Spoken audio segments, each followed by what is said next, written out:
Before you sleep in any hotel, ask yourself one question: do you really know who owns it? He was just a man trying to feed his family. Came to town for a job interview, booked a cheap hotel, called his wife, smiled, slept peacefully, but he never made it to that interview. He never came back home. Because that hotel was run by a widow, and she was a killer.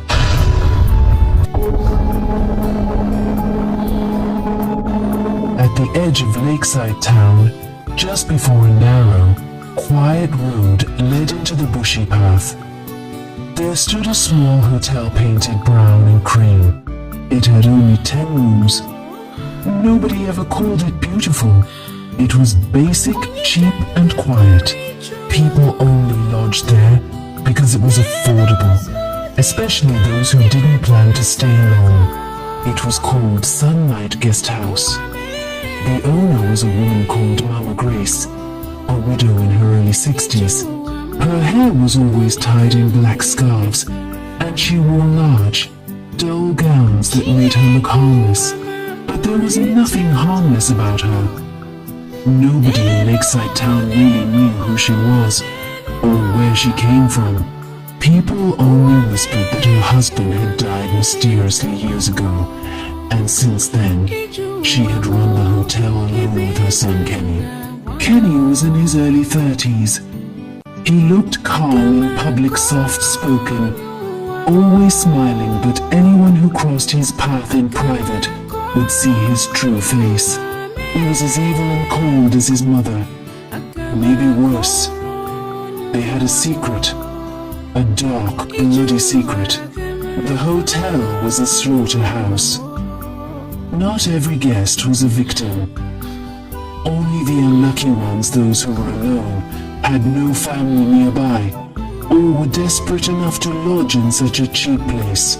They were chosen carefully, lured, watched, and when the time was right, sacrificed. The blood fed the spirits Mama Grace served.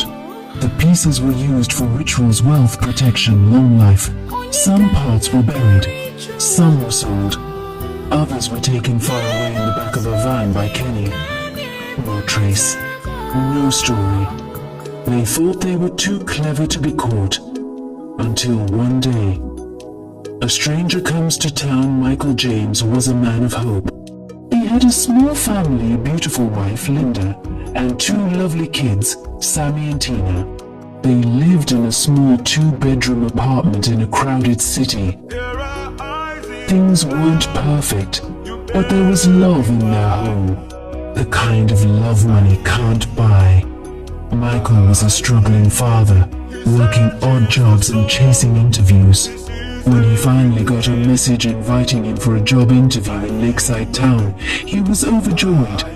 That job could change everything. He told Linda. She prayed with him. She packed his small bag and put food inside. Their kids hugged him tightly before he left. "Daddy, bring us meat pie," little Tina shouted. Michael laughed. "I'll bring you meat pie and chicken if I get the job." It was late evening when Michael arrived in Lakeside. His friend, Tony, who also got invited to the same interview, had already booked a room at a decent hotel in the center of town. But Michael, always trying to save money, found a cheaper option, Sunlight Guest House. He entered the guest house. The lights were dim. The air was heavy. A quiet boy at the front desk gave him a key and pointed him to room 4.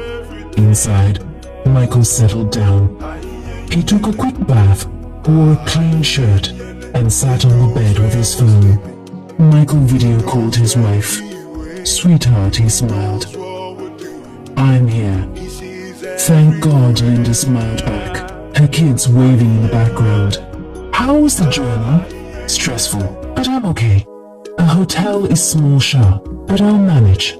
He turned the camera around, showing her the room. "Look, the bed is fine. See the menu too. They even sell rice and pepper soup." Linda laughed. "Just sleep well and do well tomorrow. I'm so proud of you." "I love you," Michael said. "I love you too," she replied. That would be the last time she ever saw her husband. It was around 1 a.m. when room 4 opened slowly with a master key. Michael didn't wake up immediately, but when he did, it was because of the sharp pain in his ribs. Someone had kicked him hard. He opened his eyes to see 4 masked men, one of them holding a machete. Another held a camera. Kenny stood in the corner, grinning like a demon. Michael screamed. They beat him hard, fast, and without mercy. They broke his jaw so he wouldn't scream. They tied his hands and legs. Mama Grace came in wearing red wrappers, chanting under her breath. Her eyes rolled. She sprinkled dark powder on his face. Then Kenny raised the blade. And just like that, Michael was gone. His body was cut into parts, wrapped in black nylons, and packed into a big box. Kenny carried it to the hotel's back gate where a van was already waiting. He drove off into the night. By morning there was nothing left in room 4. His name was wiped from the guest record. The set was cleared. The bed was made. The blood was cleaned. The room looked like no one had ever slept there. Mama Grace gathered her staff, 3 of them, 2 cleaners and the young boy at the front desk. She made them kneel. Then she brought out a small calabash. "Swear you saw nothing," she said. "Swear by your blood." They swore. Out of fear, she told them if they ever spoke, Ethel, the spirit of the hotel, would drag them to hell. They believed her. Morning came. Linda woke up and called her children. They knelt and prayed. Then she picked her phone and typed a message to her husband. "Good morning, beloved. I hope you had an amazing night. I wish you success in your interview today. I pray everything works out in your favor. I love you and can't wait to see you. Kisses." She smiled as she sent it.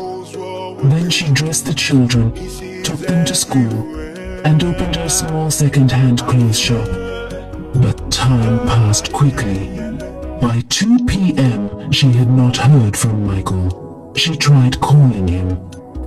The line didn't connect. "Switched off," the voice said. She tried again, and again. Panic started to rise. She called his friend Tony. "Did you see Michael at the interview?" she asked. Tony sounded surprised. "No, he didn't come. I was worried too. I called him this morning, but his line didn't go through." Linda's heart dropped. "But he was there," she whispered. "He showed me the room.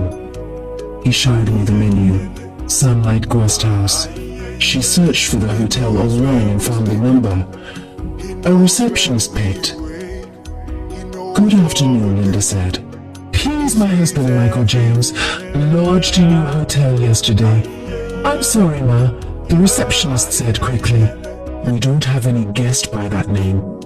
"But that's not possible. He showed me the room on video call. Even your menu, he showed me the menu. I'm sorry, Ma. No such guest. Goodbye." Linda tried again. This time, Mama Grace picked the call herself. "Madam, I don't know who your husband is," she said calmly. "Maybe you're mistaking the hotel name. We don't have any guest like that." She dropped the phone again. Linda froze. Something wasn't right. Her husband would never lie to her. He was there. She saw it. Something terrible had happened.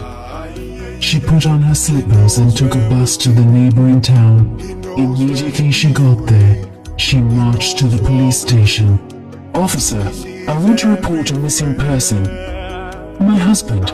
I think something bad has happened, and I think it has to do with a place called Sunlight Guest House."